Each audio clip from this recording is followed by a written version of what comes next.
کربلا کے بعد کیا ہوا اس کے حوالے سے میں کچھ گفتگو کرنے کا شرف حاصل کروں۔ اسی مناسبت سے قرآن مقدس کی اس آیہ کریمہ کی تلاوت کی ہے جس میں اللہ تبارک و تعالیٰ نے امتحان اور آزمائش کا تذکرہ کیا ہے۔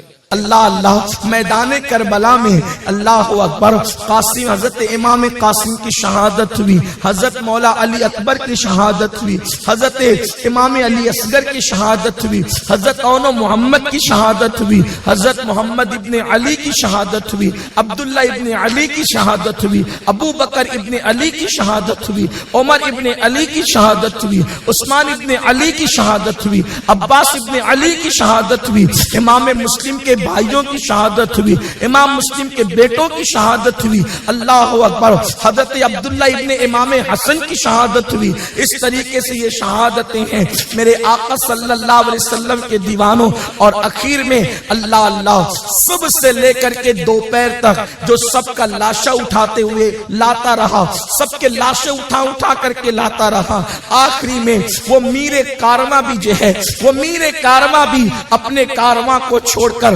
اللہ کی امان میں دے کر جام شہادت نوش کرتا ہے۔ امام حسین پاک کی شہادت ہو جاتی ہے۔ جب امام حسین کی شہادت ہوئی پھر کیا کیا؟ اللہ ان بدبخت یزیدیوں نے امام پاک کی شہادت کے بعد صد الافاضل نے بھی لکھا ہے، استاد زمن نے بھی لکھا ہے، اہل سنت کی بڑی بڑی کتابوں میں ابن جریر طبری نے بھی لکھا ہے کہ اللہ اکبر وہ سارے لاشوں کو جو ہے ایک میدان میں اکٹھا کر لیا گیا، یعنی جن لوگوں کو شہید کیا تھا اب تک ان کو ایک میدان میں اکٹھا کیا اور شہیدوں کے کپڑے بھی اتار لیے، شہداء کے کپڑے بھی اتار لیے۔ آپ اندازہ کریں میرے آقا علیہ السلام کے دیوانوں، کافر بھی اگر کسی کو مار جائیں بلکہ اللہ اکبر یہ حالت ہے، اسلام کا مسئلہ ہے، اگر کوئی کتا پاگل ہو جائے، لوگوں کو کاٹنے لگے اور مجبوری کے طور پہ کسی کتے کو مار ڈالنا پڑے اور کتا مر جائے، اب مرنے کے بعد اسلام آپ کو اجازت نہیں دیتا کہ کتا مر چکا، تمہاری ضرورت پوری ہو گئی، اب اس کے بعد آپ نہیں مار سکتے، مرنے کے بعد آپ اس کو نہیں مار سکتے۔ کتے جیسے جانور کے بارے میں اسلام نے یہ ادب سکھایا ہے کہ جب کتا مر جائے تو اس کی لاش کی بھی بے حرمتی مت کرو، یعنی اس کو پھر نہ مارو، کیونکہ اب آپ کا مقصد ختم ہو چکا ہے، آپ کے مقصد پورا ہو چکا ہے کہ آپ کتے کو مار چکے ہیں۔ اللہ اکبر، وہ کتا جہاں بیٹھا ہو تو وہاں رحمت کے فرشتے نہیں آتے۔ اللہ کے رسول علیہ السلام نے فرمایا جہاں کتا ہوگا وہاں رحمت کے فرشتے نہیں آتے، لیکن اللہ اکبر کیا وہ بدبخت تھے، ان کے دلوں میں اہل بیت کا کیسا حسد تھا کہ اللہ اکبر، جس مذہب نے جانوروں کے حوالے سے یہ آداب سکھائے ہوں، اس نبی کا جس نبی نے یہ تعلیم دی ہو، اس کا کلمہ پڑھ کے اس کے وہ شہزادے، اس نبی کے وہ شہزادے جن کے لیے میرے نبی اپنے سجدوں کو طویل کر دیتے ہیں، جن کے لیے میرے نبی منبر سے خطبہ چھوڑ کر نیچے اترتے ہیں، ان روایتوں کا کون انکار کر سکتا ہے؟ وہ حسین ابن علی، اللہ اکبر، جب کبھی آتے بچپنے میں تو میرے نبی ان کو دیکھتے کہ وہ لڑکھڑا رہے ہیں، سرکار کسی صحابی سے نہیں کہتے کہ میرے بچے کو اٹھا کر میرے پاس دے دو، بلکہ حالانکہ یہ بھی تو ہو سکتا تھا کہ اللہ کے رسول علیہ السلام کسی صحابی کو حکم فرماتے اور وہ لا کر کے امام پاک کو حضور کی گود میں بٹھا دیتا، لیکن ایسا نہیں ہوا۔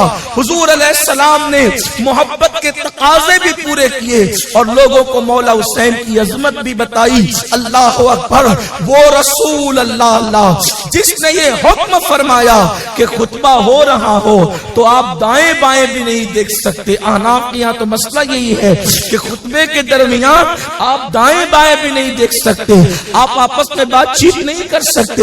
وہ خطبہ جس کی اہمیت اتنی ہو، اللہ کے رسول نے خطبہ روک کر کے منبر سے نیچے تشریف لائے اور امام حسین کو اٹھا لیا اور اپنی گود میں بٹھایا، اور جو خطبے کا عنوان تھا اس کو وہیں چھوڑا، جس عنوان پہ خطبہ ہو رہا تھا اس کو وہیں چھوڑا اور امام حسین کی فضیلت کچھ بیان فرمائی۔ آپ غور کریں، جس کی شان یہ ہو اس حسین پاک اور ان کے ساتھیوں کے ان بدبختوں نے کپڑے بھی چھین لیے.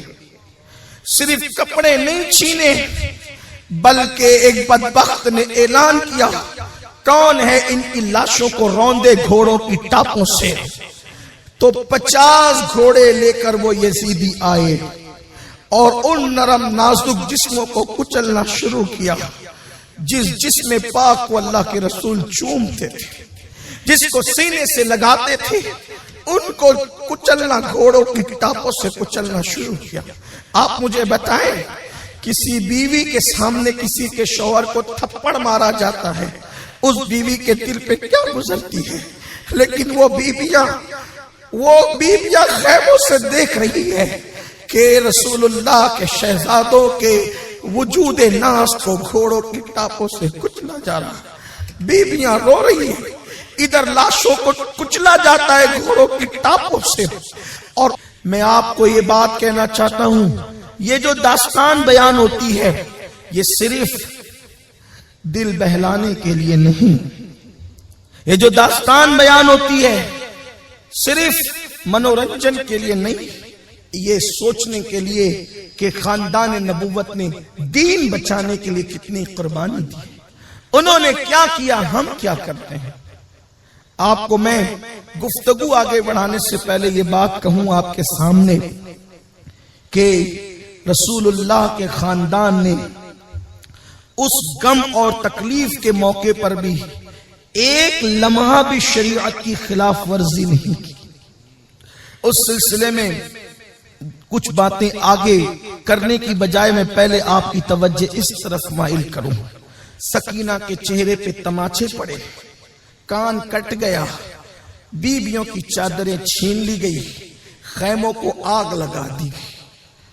حمید بن مسلم کہتا ہے کہ حضرت امام زین العابدین بیمار تھے کئی دن سے، اٹھنے کی طاقت نہیں تھی.